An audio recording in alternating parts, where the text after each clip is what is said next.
Thank you very much for that kind introduction, and it's great to be back in Israel. I was only here one time in 1977 as a student, and fortunately through the forbearance of the Israeli government, no photographs have ever surfaced of that visit that I had here, so we'll do better next time, I hope. Anyway, I am indeed going to talk about surgery in this new era of effective medical treatment. And I want to qualify what do we mean by that, and how effective is it, and where are the areas that we're lacking. And I call this period the melanoma frame shift. We've completely shifted our focus with melanoma, but we haven't changed everything. So I just will show you some results from phase 3 prospective randomized trials. One conducted more than a decade ago, actually two, in 2004, that used dacarbazine chemotherapy, DTIC, as the control arm. And the median progression-free survival was 1.6 months, while the overall survival was 10 months on these two studies.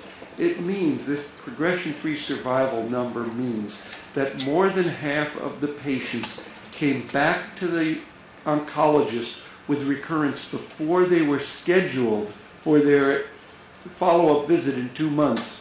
More than 50% recurred before they could even come back for their first planned scheduled follow-up visit. That is what we had in that time period. Now, just a decade later, and we look at the results of phase 3 studies that involve combinations of BRAF and MEK inhibitors, or anti-PD-1 alone, or in combination with ipilimumab, and we are looking at progression-free survival durations that are between 5 months and a year in length, and survivals that are routinely getting out at and beyond 2 years from the time of initial enrollment on the clinical trial. This is obviously a huge improvement for our patients.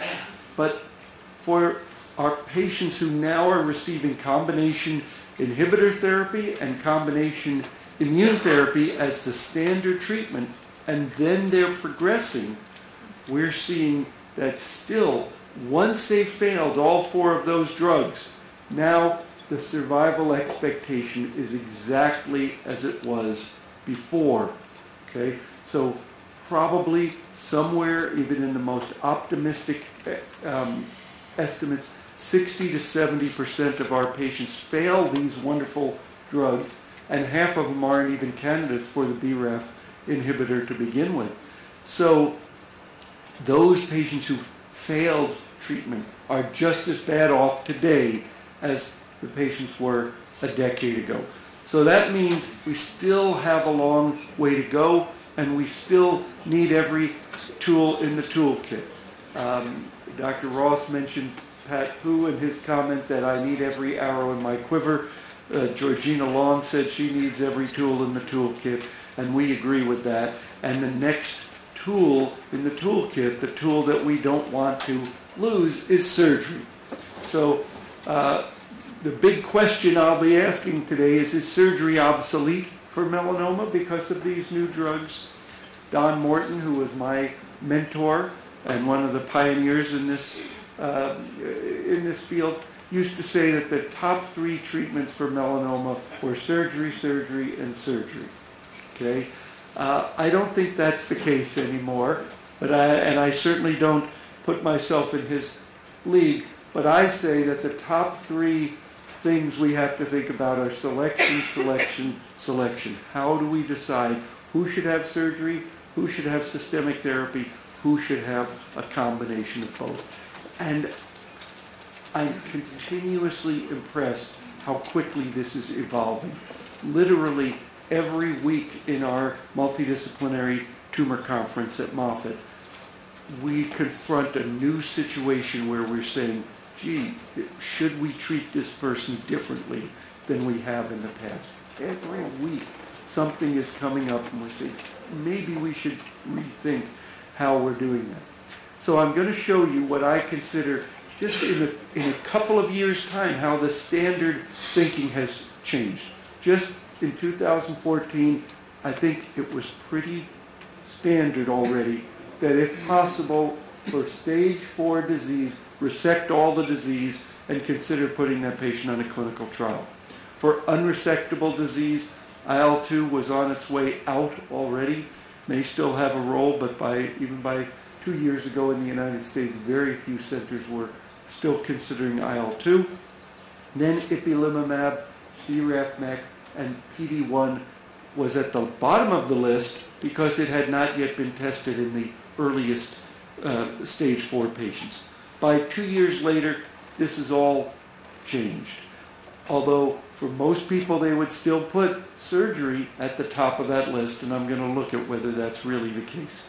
Now anti-PD-1 antibodies have become the frontline treatment for metastatic melanoma that at least that is not resectable, regardless of the BRAF status. And the only question is, should we be giving ipilimumab plus the anti-PD-1 in all, most, or some of those patients?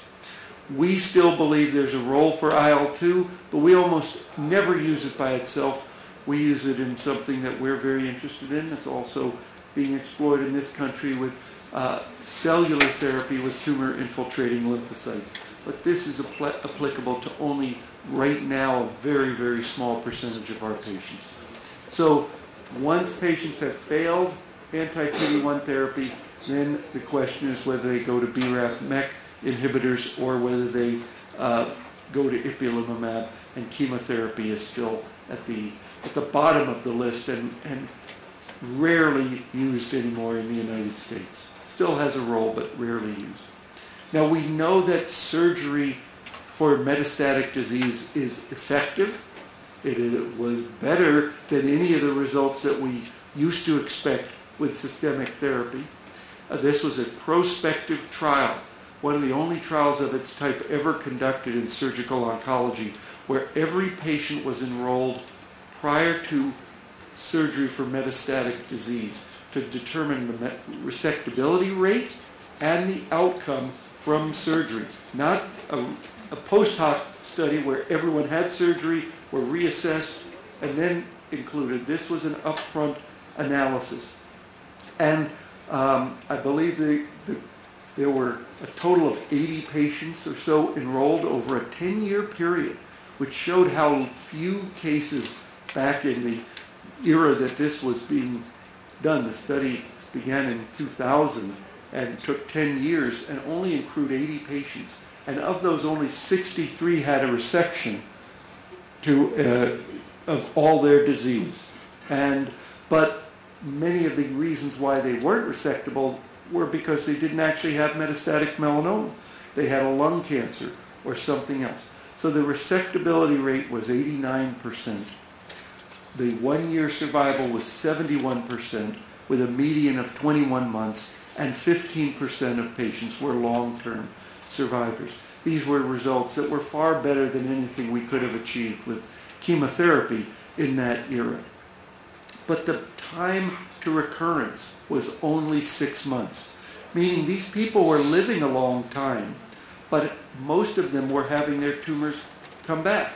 So why were they living a long time? Was it because of the surgery, or because this was an inherently more favorable and highly selected population? And that's still an unresolved issue, but I don't think there's any question that they were a highly selected and favorable population. How favorable, how would they have done with systemic therapy? That's what's unresolved. Still, one thing that cannot be underemphasized, they had a complete response in 89% of the patients by the time they left the operating room. So no medical therapy, even today, has a complete response rate this high. But we're still, despite those good results, with surgery alone in advanced disease, we're still seeing a migration, a movement, a trend toward treating the patients non-surgically first. And I think we're approaching a world where, for at least very advanced disease, regionally advanced or metastatic disease, rather than operate first in any case, we should be thinking about treatment first in many cases with surgery as consolidation therapy for residual disease. And I'm going to show you how we're doing this right now, how it's evolving, how there's still many unanswered questions, but I think that we're seeing some very dramatic and positive results. So this is a case that's become increasingly familiar to us. This is a gentleman who had no history of melanoma, who presented with rapidly enlarging axillary adenopathy, not responsive, treated by his primary care physician for several weeks with different antibiotics. His only history was that 2.5 years earlier he'd had a benign pigmented lesion removed from his right upper back in the same region where he now had the lymphadenopathy. And his examination showed massive axillary adenopathy, basically could not fully put his arm down to his side, and palpable adenopathy in the neck. And biopsy confirmed this was metastatic melanoma, and the pictures are really what you would look at in the textbook and say this is unresectable disease, diffuse disease throughout the axilla, around the neurovascular bundle, and extending up into the lower portion of the neck. And this is just another view showing both the axillary and the neck disease. Beyond that, the PET scan and an MRI showed no evidence of disease outside of the region of what we could see in the axilla and the supraclavicular lymph nodes. We reviewed the slides from his benign biopsy and found it was a completely regressed melanocytic neoplasm. No evidence of actual melanoma, but in retrospect, almost surely the primary site that was responsible for this disease. And we tested his tumor for a BRAF mutation, and not surprisingly found that it was a BRAF mutation. So this case also, as a sidelight, illustrates what we've come to know, that most of the patients, if not all of the ones that present like this, with unknown primary disease in the regional lymph nodes, behave and molecularly and clinically as if they were cutaneous primaries. Sometimes it's clear where it came from, most of the time it's not. So we considered a number of different options for him. We could try to resect all the disease in his axilla and his neck and do postoperative radiation and perhaps postoperative systemic therapy, or we could do neoadjuvant therapy. And at the time, there were a number of different approaches that had been considered. I won't go through all of the data, the historical data that supported interferon or chemotherapy or biochemotherapy for neoadjuvant therapy. I will say that we don't usually use ipilimumab for neoadjuvant therapy because the results, the response rate, the kinetics of the response are just not useful for a neoadjuvant approach. You don't see enough response quickly enough with ipilimumab. It's an all or nothing. You either try to cure the patient with them, but you can't use it to prepare them in and up by itself for systemic therapy. Anti-PD-1, I'm going to come back to that. We've been using that more and more for a neoadjuvant approach, but in this patient, we chose BRAF inhibitors, and in his case, he was on an investigational protocol of a BRAF inhibitor and a MEK inhibitor. And we know as surgeons that these BRAF inhibitors are exactly the drug we want for a neoadjuvant approach. They cause very rapid and reliable shrinkage. This is a PET scan showing that in just 2 weeks after starting a BRAF inhibitor, the marked diminution of glucose uptake in the tumor that's rapidly followed by shrinkage. It's not unusual for our patients to start on a BRAF inhibitor alone or with a MEK inhibitor, and within a week or two to come back and say, you know, these tumors are a lot smaller now. That's really quite remarkable, and obviously something that we would like in a tumor where there's so much disease that we think surgery would be difficult. But how long does this last, and what can we expect? This is a phase 3 study. Let me back up one. This was a phase 3 study comparing BRAF inhibitor alone, this case dabrafenib versus dabrafenib and trametinib, so the combination of a BRAF and a MEK inhibitor. The red line, the combination, the patients did better, significantly better with the combination, longer time to progression, and a higher response rate. The response rate of 70%, that's an objective response, meaning at least basically a 50% shrinkage, and over 90% of patients get at least some diminution in size from the combination. Amazingly, generally most people tolerate the combination of a BRAF MEK inhibitor better than they tolerate single-agent BRAF inhibitor. One of the only instances in oncology where a combination is not only more effective, but in many ways less toxic.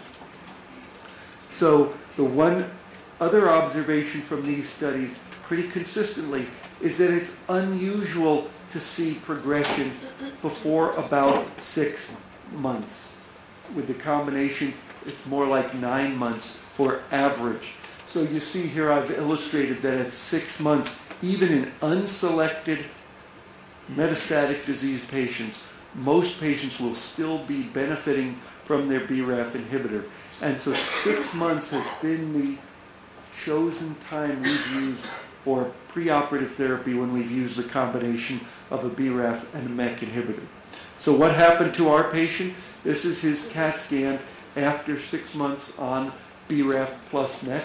And what you can see is that there's still a couple of visibly enlarged and faintly hypermetabolic lymph nodes in the axilla, shown a little bit further here, and there is no longer any residual adenopathy or hypermetabolic activity in the neck, and that was confirmed with no ultrasound abnormality in the neck whatsoever. So we considered whether to continue on BRAF inhibitor to try to go for a complete response, risking the fact that maybe he would start to progress, or proceed with a combined axillary and neck dissection, or an axillary dissection only with a subsequent neck dissection, depending on what we saw, depending on his course. This patient chose to only undergo the axillary dissection. His feeling was he'd missed a lot of time from work because of his treatment, and he wanted to get back to work as quickly as possible. We weren't sure whether that was the right decision or not, but that's what we did. And this was the axillary dissection specimen. And even as we took it out and looked at it, we noticed that this was very unusual. The enlarged lymph nodes that we saw on the PET scan were present, but they didn't look like any melanoma lymph nodes I'd ever seen. They were filled with a material that looked more like toothpaste than anything else. And indeed, the pathologist looked at these enlarged and hypermetabolic lymph nodes and found no melanoma in any of them.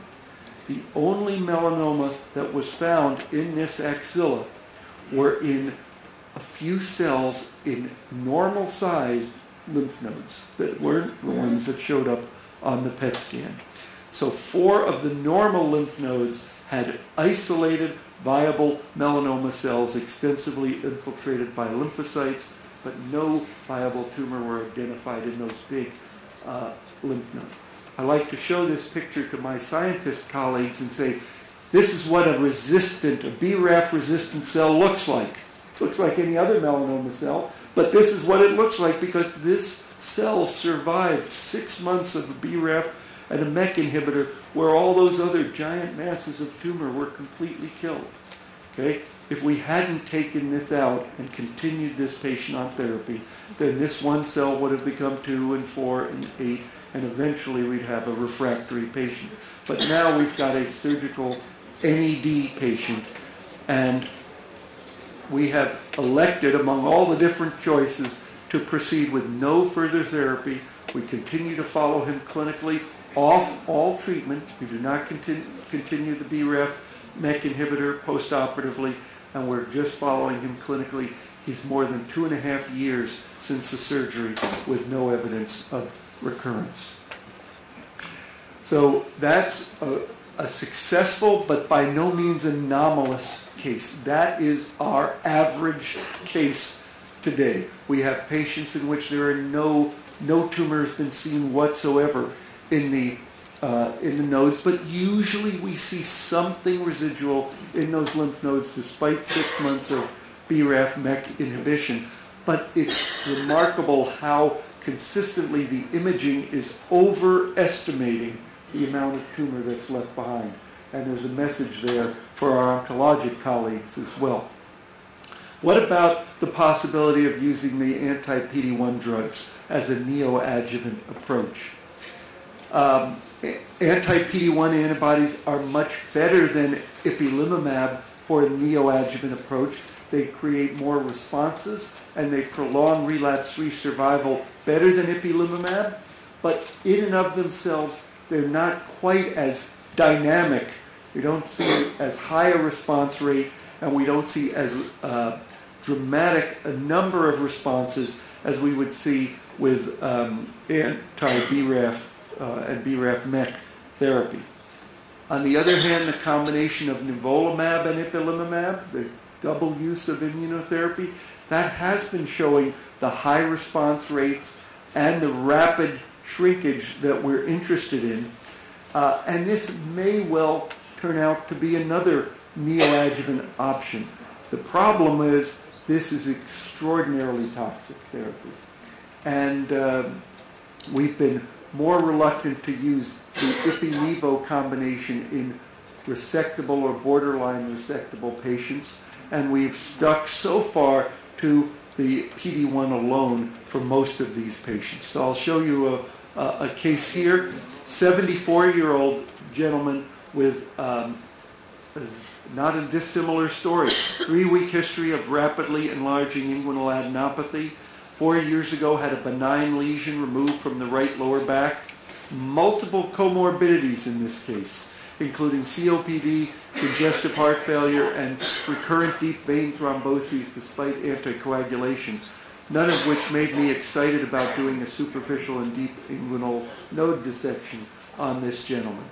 And he had a biopsy of the tumor that confirmed it was melanoma, but not too surprising given his age, no evidence of a BRAF or a KIT mutation that we could use for neoadjuvant treatment. So this is just some pictures. I don't have a lot of pictures of his case, but borderline resection. We could have done the resection. The reason we chose not to were the comorbidities and the extent of the disease both in the groin and in the pelvis. And there was also, I didn't show you, some metabolic activity in the periaortic nodes that was very concerning as well.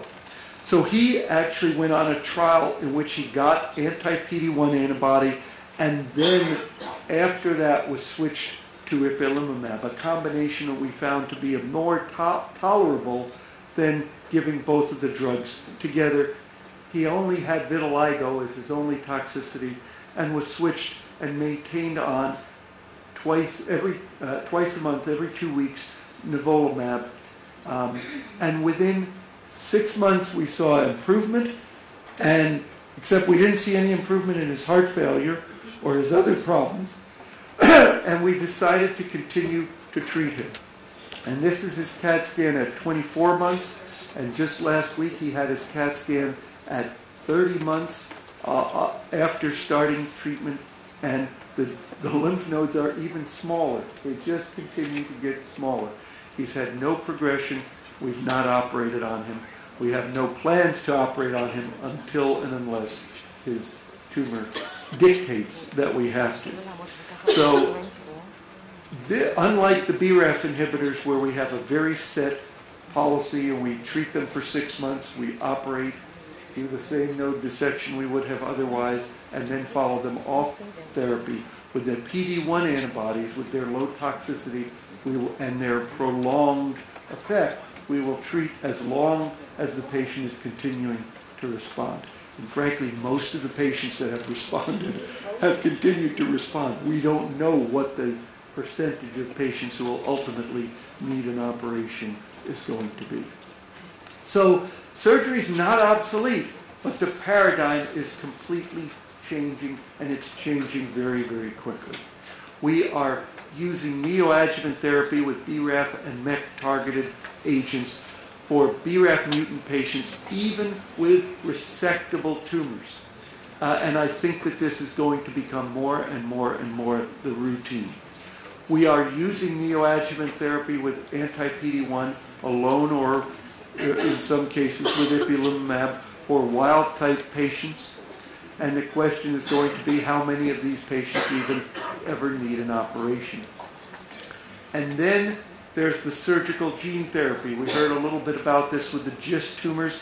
It's not quite the same in melanoma, but there are clearly now, every month we're hearing about a patient where the tumor responded to treatment, lots of areas responded, but one is getting worse, and we're being asked to do gene therapy on those patients. Take out the resistant tumors and leave the oncologist to treat the sensitive ones.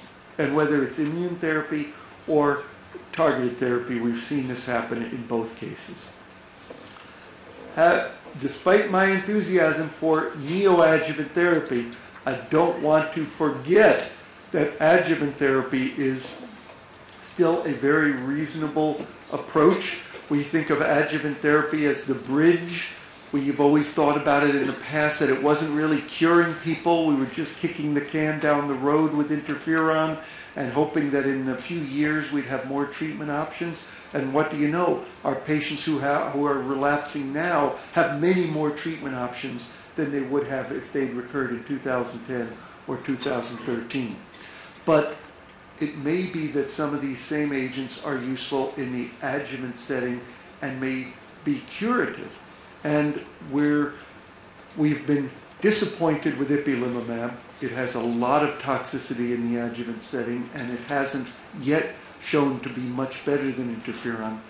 We're excited about the potential for anti-PD-1 antibodies. They have so much less toxicity, and in our initial phase 1 trial have seen very dramatic results. You see almost 80% of the people still alive 4 years after surgery for advanced stage 3 or 4 disease and receiving anti-PD-1 as an adjuvant setting.